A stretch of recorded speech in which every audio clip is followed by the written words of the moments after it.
Bueno, el 2 de julio... Ah, yo creí que estaba cantando ya el Kine.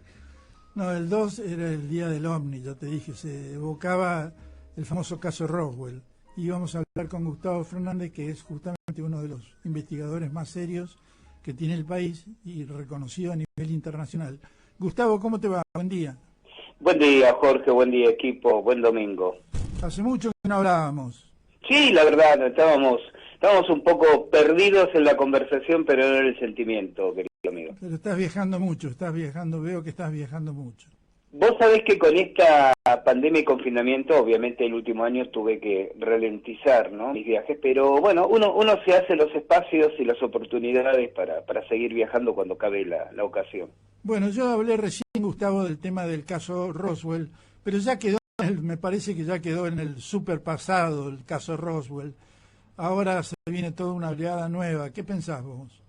Mira, yo creo que hay dos maneras de mirarlo. Si vos lo mirás desde el punto de vista de lo mediático, del interés quizás episódico que puede tener la opinión pública, podría estar de acuerdo con ese comentario, decir, bueno, ya quedó en el pasado.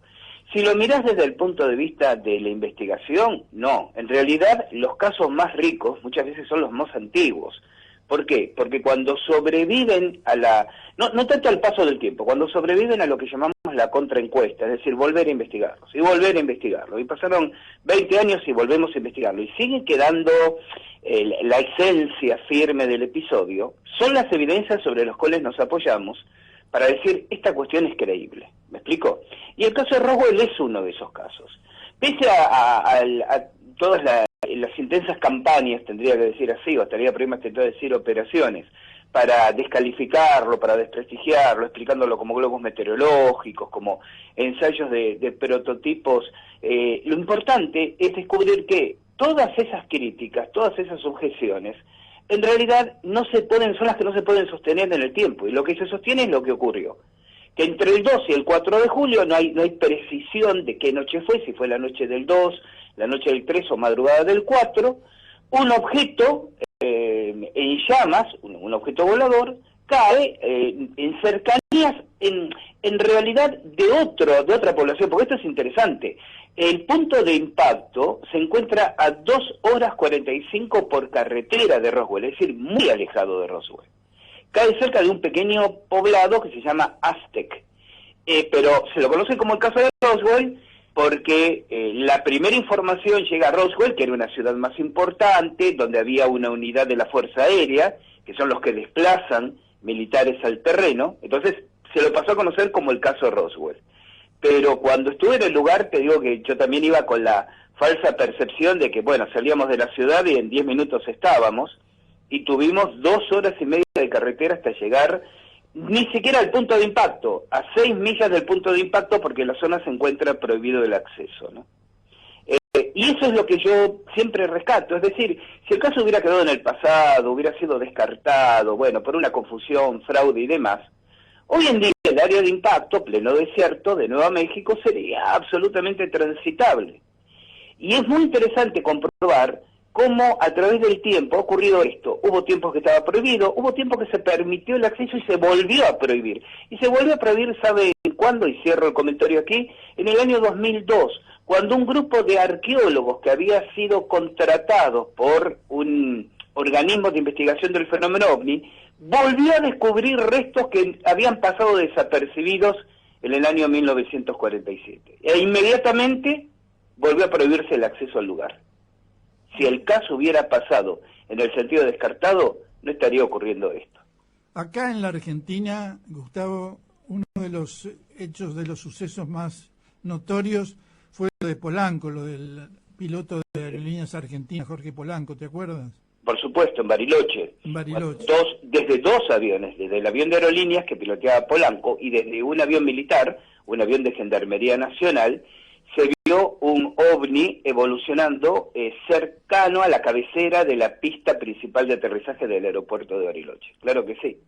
Claro que sí. Y además me retrotrae a un episodio que ocurrió, nosotros que tenemos unos años, Jorge, a veces una de las múltiples facilidades que dan los años es poder cruzar datos que uno ha visto, escuchado o leído históricamente, ¿no?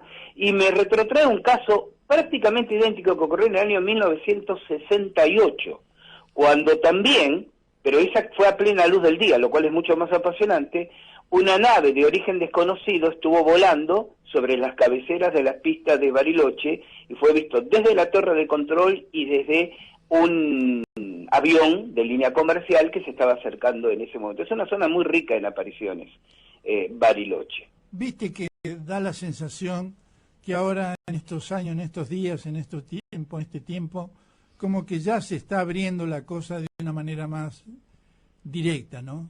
Sí, pero cuidado, Jorgito, cuidado. Vos te estás refiriendo, por ejemplo, a este tan cacareado informe que supuestamente el Pentágono habría presentado al Congreso el pasado 25 de junio, ¿verdad? Sí, eso es lo más reciente, sí. Bueno, las cosas hay que verlas en perspectiva, y también en esta perspectiva histórica. A ver, a mí me llama mucho la atención, y como periodista sagaz que sos, esto te va a quedar repicando, que la fecha original que había sido anunciada para presentar el informe había sido el día anterior, 24 de junio. Esto parece intrascendente, salvo que nos acordemos que el 24 de junio es desde hace décadas el Día Mundial de la Omnilogía.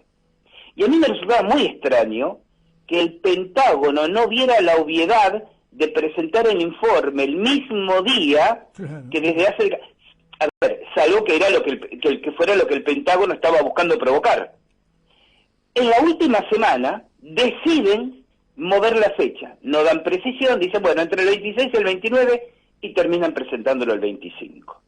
Primera observación, como moviendo la ficha porque era demasiado obvio que eso no podía ser casual. Lo segundo es que el informe está firmado por el Director Nacional de Inteligencia, que es el que está al frente de un grupo de investigación OVNI que depende de la Marina norteamericana. Es decir, las agencias de seguridad, la CIA, la NSA, el NORAD, no participaron de ese informe. El informe toma solo 149 casos, desde el año 2004 al año 2017. Uno se pregunta, ¿por qué no casos anteriores al 2004? ¿Por qué no casos, Roswell, pero otros que ocurrieron en los 60 y en los 70, que son también apasionantes? Y entonces uno se le responde diciendo que fue precisamente los videos tomados por pilotos norteamericanos en el 2004 que se filtraron a la prensa los que destaparon toda esta movida que nos lleva a este punto. Es decir, tomaron aquellos videos que de alguna manera escandalizaron a la prensa en el 2004 y que se vinieron republicando una y otra vez desde entonces como punto de partida de esta investigación. Pero lo interesante es el contenido del informe. El contenido del informe te dice esto. Tenemos esta cantidad de casos, hay un porcentaje de casos que definitivamente no los podemos identificar, no hay evidencias de una tecnología procedente del espacio exterior, aunque tampoco podemos negarlo, tampoco hay tecnología secreta de posibles potencias enemigas o amigas, aunque podría ser, y tal vez podríamos explicar todo esto si tuviéramos más información. Esto es lo que dice el informe. O sea, que te digan, seguí participando, es exactamente lo mismo. Pero el punto es este, y cierro. Es exactamente lo mismo que dijeron en informes que habían sido presentados en el 92, en el 78, en el 73, en el 69, en el 63, en el 54 y en el 49. Es decir, todos los años donde hubo comisiones militares u oficiosas de investigación OVNI y se presentaron conclusiones, siempre dieron exactamente las mismas conclusiones. Entonces, o uno tiene que creerles, yo no les creo, que en 72 años, o sea, del 49 que fue el primer informe a este año, pese al paso del tiempo, el avance de las tecnologías, los cambios de paradigma, realmente nunca averiguaron nada nuevo. Y si no averiguan nada nuevo en 72 años, hermanos, jubílense y váyanse a poner un kiosco. O bien, mienten diciendo que no encuentran nada nuevo, porque lo que encuentran es mucho más, no importante, mucho más grave que admitir lo que dan a entender esta idea de que tal vez sean de procedencia extraterrestre, aunque no lo sabemos. Fíjate que en los últimos años han aparecido senadores, exastronautas, ex miembros de Fuerzas Armadas norteamericanas, extrañamente, reconociendo públicamente de que sí, de que estamos siendo visitados por una tecnología alienígena. Y uno llama la atención, 30 años atrás a estos tipos los ridiculizaban si no los callaban violentamente. Ahora aparecen como Pancho por su casa, hablando con total libertad. ¿No será que en realidad quieren dirigir el pensamiento colectivo a la idea de que, bueno, sí, es posible que nos visiten seres extraterrestres, porque la verdadera naturaleza del fenómeno los muestra tan impotentes y vulnerables que no podrían permitirse admitirlo públicamente? Bueno. Es una pregunta, no es una conclusión. Por eso digo, esto de que se está haciendo la abertura, digo, sí, es una apertura, de acuerdo, Jorge, pero cuidado que no nos están abriendo en la dirección que nos quieren llevar, que no sea la real. Bueno, yo te voy a cerrar la nota con esto, Gustavo, para vos y para toda la gente que le interesa el fenómeno. En el mes de agosto, ahora el mes que viene, ahora este mes no, porque estamos empiezan las vacaciones, no lo vamos a hacer. En el mes de agosto vamos a repetir una serie con que iniciamos este año de La Tierra y su gente, donde tenemos un material que nos llegó de Estados Unidos que tiene que ver con el proyecto espacial secreto. Ahí, escuchá, bueno, seguramente ya lo conoces o conoces alguna parte, pero te lo recomiendo que lo escuches, me gustaría, si no lo escuchaste, que lo veas y los escuches para después hacer un comentario. Esto va a ser a partir de agosto en La Tierra y su gente en Somos Santa Fe. Gustavo. Voy a estar firme. ¿Cómo estás, querido? Siempre voy a estar firme escuchando La Tierra y su gente, porque sabés que además tiene toda una carga nostálgica, ¿no? Pero bueno, ahí vamos a estar atentos para comentar. Bueno. Gustavo, Gilardoni te habla, ¿cómo te va? ¿Cómo estás, querido? Te estaba siguiendo con interés. Una pregunta, lo del Uritorco, ¿qué grado de veracidad hay o si fue una atracción turística?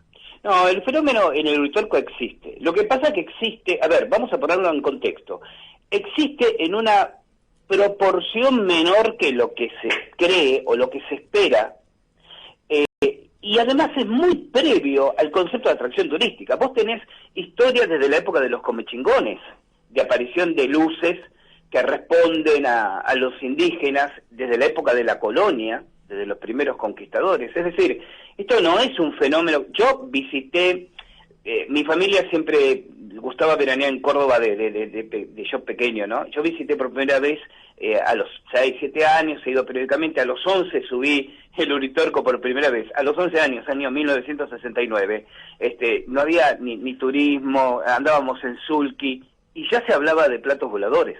Entonces, ¿me explico? Sí. Entonces, en realidad, la explosión fue una particular alquimia periodística de un artículo que salió en Clarín, y a partir de ahí fue replicado por un periódico de Estados Unidos y se produjo un efecto bola de nieve.